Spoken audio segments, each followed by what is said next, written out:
जो हमारे हमारे डेबिट और क्रेडिट कार्ड आने वाले हैं, अभी शायद उसको मिलेंगे, अभी भी डोंट नो इसके बारे में। तो होगा क्या, बेसिकली जो आपका कमीशन हुआ करेगा, अगर आप चाहोगे कि आपको अपने अपने कार्ड में लेना है, बैंक में नहीं लेना है, तो कंपनी आपके उस कार्ड में वो आपका पैसा जो कमीशन का होगा वो लोड कर देगी। ओके, कंपनी की तरफ से हम नहीं लोड कर पाए, वो कंपनी करेगी। ओके, और जो कार्ड है आपको, एक तो आपको मेल में आ जाएगा। ओके, आपके पोस्ट में, आपके घर में एक फिजिकल कार्ड आएगा, और दूसरा आपको ईमेल में भी आपका वर्चुअल कार्ड आ जाएगा। ओके, तो वर्चुअल कार्ड होते हैं बेसिकली, उसको आप डाउनलोड करोगे और अपने फोन पे पे वाला जो होता है फोन, उस पे आप उसको सेव कर लोगे, तो आप वहां से भी पेमेंट्स कर सकते हो। ओके, तो ये दो चीजें सर हैं बेसिकली। और मास्टर कार्ड का आने वाला है सबसे पहले। जी सर, पैकेज बाय करने पहले आएगा क्या बाद में आएगा सर? हाँ, बाद में आएगा, वो बाद में आएगा। या सर पैकेज बाय ठीक है। करेंगे जिस टाइम, उस टाइम कौन सी कार्ड में होगा पैकेज बाय, यही पूछ रहा था उस सर। उसमें उसमें पैकेज बाय आप क्रिप्टो करेंसी से कर सकते हो, या आप जो आपका डेबिट या क्रेडिट कार्ड जो भी होगा उससे आप कर सकते हो। ओके, ये दो चीजें आएंगी पहले। क्योंकि सर उस टाइम वो जो आईडी लिया था उस टाइम नहीं हो रहा था डेबिट कार्ड से, हम्म। दिक्कत। नहीं, वो आप देखिए क्रिप्टो करेंसी, पर इसमें एक चीज और है कि शायद इंडिया के लिए, क्योंकि मिस्टर एश ने बोला है ये कि इंडिया को चेक कर दिया गया शायद, क्योंकि क्योंकि इंडिया का कुछ अलग से थोड़ा सिस्टम है, ये पेटीएम और ये सारे, तो शायद इंडिया के लिए कुछ स्पेशल आ जाए, ये मैं कह सकता हूँ कि आपको शायद यूपीआई पेमेंट या इंडिया के लिए स्पेशल शायद अलाउ कर दे। ओके, तो जस्ट थैंक वेट करते हैं उसके बारे में, बट ये पाइपलाइन में है कि इंडिया के लिए कुछ स्पेशल देंगे वो लोग। या थैंक यू। उसने सब, मेरा मल्टीपल आईडी है, तो मैं सर एक आईडी से दूसरे आईडी पर पैसे ट्रांसफर करके पैकेज बाई कर सकते हैं क्या? ये क्वेश्चन मुझे आया था पहले भी। आई थिंक ये जो हमारा नेक्स्ट वेबिनार होने वाला है, जहाँ पे मिस्टर ऐश आके काफी कुछ बताने वाले हैं, तो अगर ऐश ने नहीं बताया तो शायद मैं भी पूछ लूंगा कि ये क्या ऑप्शन हमारे पास आने वाला है अभी या नहीं जी आने वाला। ओके, तो डेफिनेटली इसके बारे में हम क्लियर कर लें। नहीं, एक ऐसा क्लिक हो गया कि नहीं भाई ये आदमी में कुछ है और इसको ट्राई करना चाहिए। मैं बोला रिस्क कितने का है? ओके, $97 का रिस्क ले सकता हूं और मुझे ट्राई करना चाहिए। लेकिन जब भी आपको पता है कि पता नहीं मालूम नहीं, मैं ज्वाइन करने के बाद immediately as sir Indian webinar में आए थे, हम लोग बात करते करते उन, तभी तो मैं जस्ट नया था लेकिन मुझे स्पॉट किया और मैं बात करते करते मेरे को है ना वो एक कनेक्शन हो गया। और वो कनेक्शन के बाद मेरे को एक ऐसा लगा कि बॉस नहीं, बॉस ये जो बोल रहा है ना यही मैं सोचता था, ऐसा कुछ होना चाहिए। अगर ऊपर वाले ने, the divine power has given me something, तो मैं उसका यूज करना चाहिए। तो मैं वो सिचुएशन में वो डिसीजन ले पाया कि बाय कम व्हाट में मैं छोड़ूंगा नहीं ऑन पैसिव। ये डिसीजन मैंने लिया। लेकिन हमसे बड़ा डिसीजन एज सर ने लिया था कि कम व्हाट में I will launch on passive, मतलब डू और डाई, मैं ये करके ही छोड़ूंगा। क्योंकि उसका आइडिया बड़ा था लेकिन उसके साथ जाने में बहुत सारे छोटे छोटे लोग हैं, उसमें से मैं एक था कि बॉस मैं इतना तो ट्रस्ट कर सकता, because the risk element was $97।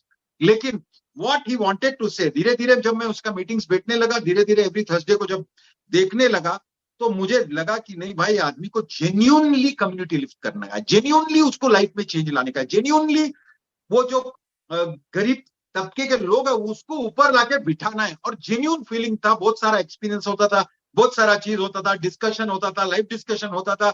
और उसमें वो जो जो बोलते थे, धीरे धीरे धीरे उनका कॉन्फिडेंस भी बढ़ने लगा, बिकॉज कारवा बढ़ना लगा, लोग बढ़ने लगे और अच्छे अच्छे लोग अंदर आने लगे और ऊपर वाला का कृपा रहा। इसीलिए दैट इज द रीजन अच्छे लोग साथ में मिल गए। देखो अच्छे लोग आते तो थोड़े बुरे लोग भी आते, बुरे रहेगा कोई जो भी रहेगा, मुझे मेरा फोकस उधर था ही नहीं। मैं बोला मैं तो लगा पड़ा रहूंगा, because I believe that if Aish is doing something, ये कुछ भी नहीं हुआ था, उसका इंटेंशन राइट था, तो मैं उसका साथ दूंगा। और ये इंटेंशन से मैं टका रहा, टिका रहा। बहुत सारा चीज होता है आगे पीछे, अपलाइन डाउनलाइन, उन लोग होता है, ये नहीं वो ग्रुप, ये नहीं, मैं कुछ नहीं भाला भाई, मैं इधर जुड़ा हूं और इधर से हटूंगा नहीं, इधर कंटिन्यूअस प्रेजेंटेशन दूंगा, जो मेरा एक्टिविटी होता है वो मैं करते रहूंगा। तो ये मेरा डिसीजन था। लेकिन मेरे साथ जो दिए उनको थैंक यू, बिकॉज एवरीबडी, कोई भी दुनिया में अकेला अगर ऐश रहता था और ऐश सर के साथ हम नहीं रहते तो वो नहीं कर पाते। लेकिन उनका इंटेंशन, उनका बिलीफ, उनका विजनरी पावर, ये जो उसका पावर है वो किसी के पास नहीं है। लेकिन इतना बड़ा आदमी का अगर हाथ अपने ऊपर है तो आपका लाइफ तो वैसा ही सुधर गया, आपको मालूम होना चाहिए। बिकॉज लोग यहाँ पर ये जीरो टीम का इतना ये किया था, लोगों को नहीं मालूम कि अपने पूरे ग्रुप में मैक्सिमम जीरो टीम है। और अगर ये बात है तो एज सर इतना इंटेलिजेंट है और वो एफिलिएट मार्केटिंग में मास्टर है, प्रोडक्ट में तो धज्जियां उड़ा दिए लाए। प्रोडक्ट में वो मास्टरी नहीं था, लेकिन प्रोडक्ट में उसने क्या लाया, सब इंग्रेडिएंट्स एक साथ लाया। वो मतलब वो एक मस्त पुलाव या बिरयानी बनाने में जो जो लगता है वो यहाँ वहां से लेके आके रावत वाला तैयार किया है रेसिपी, और ऐसा रेसिपी उनके साइड से था। तो वो बोलता है आप लोग भी आगे चल के ये टूल्स को लेके रेसिपी बनाओ। आज भी उसके माइंड में, आज भी उसके मुंह पे है डन डील। इसका मतलब क्या समझते हो आप? आज जब लॉन्च होने को जा रहा है, आप उनका एक्साइटमेंट देखो, इतना सब लोग उसके चील कौवे के जैसे पीछे पड़े हैं। सब लोग को मालूम है कि इतना बड़ा बड़ा गेम होने वाला है, तो बड़े बड़े शेर लोग उसके पीछे लगेंगे ढेर करने, लेकिन वो एकदम छाती ठोक के खड़ा है। इतने सारे होने के बाद भी आप देखो उसका कॉन्फिडेंस, देखो उनका खुशी, देखो उनका वो ऑरा देखो, तभी आपको समझेगा कि वो क्या बोल रहा है। ये बहुत इंपॉर्टेंट है। और हमारा लाइफ सच में it is going to change for ever and ever. मैं अगर ये सुपर वायरल बोलता हूं तो ऐसे ही मेरे मन में आया और मैंने सबको गर्म करने के लिए बोला, ये ऐसा नहीं। एक्चुअल में दुनिया देखा हूं, बिजनेस समझा हूं, और अभी जो ये आदमी ने किया है अपने लोगों के साथ मैनेजमेंट में एकदम कड़क, मतलब मोहम्मद कमाल सर, मोहम्मद नजाल सर, ये सब क्या कर रहे हैं? दुबई में हंगामा मचा दिए, अभी इंडिया में आया है। आप सोच सकते हो क्या हो सकता है? मतलब हम लोग का सोचने का जो लेवल है और हमारा मैक्सिमम सोचने का जो लेवल है, उससे ऊपर काम चल रहा है। ओके, और आप लोग शॉक हो जाओगे जब उसका एक्चुअल गेम प्लान खुलेगा। वो तो सभी को मालूम है, बिकॉज हमको तो शॉक ही दिया है। जैसे हम लोग सेकंड टाइम जब ऑफिस गए थे तो हमको लगा इतना बड़ा इवेंट किया खाली वो बुर्ज खलीफा में प्रोजेक्टर डालने को, लेकिन बाद में समझा बुर्ज खलीफा में ऑफिस ले लिया। फिर एक दिन ऐसा दिखाया कि एक स्टेशन लिया है। हम लोग को लगा चलो स्टेशन में कोई नाम दिया है, लेकिन पूरा का पूरा station, the biggest wrap up and Sheikh Zayed road, the most costliest road में वो स्टेशन लिया। और अंदर जितना भी एलसीडी एलईडी स्टिकर, ये वो जो भी ये कैंपेन का सारा चीज only speaks about on passive. आदमी अगर सोचता था मेरे को वहां से कमाना है, दूसरा कंपनी का बिलबोर्ड लेगा, स्टेशन अपना है, वहां से रेवेन्यू जनरेट, छोटी सोच उनके पास है ही नहीं। अगर उनके पास छोटी सोच नहीं है तो आपके लिए जो सोचा है वो बात छोटी कैसी हो सकती है? ये आप समझो। लॉजिक समझने का, तो मैजिक के पहले लॉजिक समझो कि वो आदमी कितना सब कुछ किया है, उसके बाद भी कोई उठ के बोलता है ऐसा नहीं बोलना मांगता था, ये ऐसा नहीं करना मांगता है। बॉस, जो नहीं बोला था वो सब कुछ किया। मुझे नहीं मालूम था कि एक जमाने में मैं जब बैंगलोर में ऑफिस देखा था, 25-50 लोग थे उधर, और अचानक से अनाउंस कर दिया कि बॉस अपन ने ऑफिस ले लिया और ऑफिस 5 माले का बिल्डिंग है और ऑफिस में 400-500 स्टाफ ऑलरेडी रिक्रूट हुआ है। ये नहीं बोला था जब मैं ज्वाइन किया, किसी को भी नहीं मालूम था।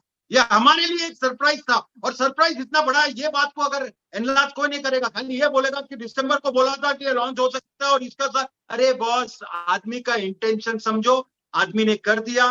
प्रोप्राइटरी प्रोडक्ट्स डेवलप करने लगा, और प्रोप्राइटरी प्रोडक्ट्स भी सो वेरी पावरफुल। कितना प्राउड फील कर रहा हूं मैं।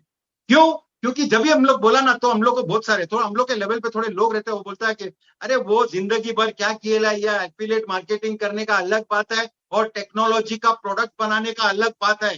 क्या उन लोग ऐसा खाते बैठे हैं कि तुम लोग को अलाउ करेगा? इतने सालों में उन लोग नहीं कर सका और तुम लोग बोल रहे हैं ये ऐसा होएगा वैसा होएगा। ये बात मैं सुना हूं, और सुना भी किससे? आईटी के जो अंदर के बड़े चैंपियन लोग हैं, नाम भी है, और वो आदमी अभी अपने फाउंडर में भी है। एक दिन उनका नाम भी बताऊंगा और इंटरव्यू में भी उनको लूंगा, बिकॉज अभी वो सरेंडर हुआ है। लेकिन बात वो नहीं है, बात इंपॉर्टेंट ये है कि ये आदमी ने कर दिखाया है। और जो फील्ड में, फॉर एग्जाम्पल, मैं क्रिकेट में बहुत अच्छा हूं और मेरा क्रिकेट में बैटिंग सब अच्छा है, मेरे को सब जगह से एप्रिसिएशन मिलता है, और क्रिकेट बोला तो भाई ये मैदान में उतरा तो तहलका मचाने वाला है।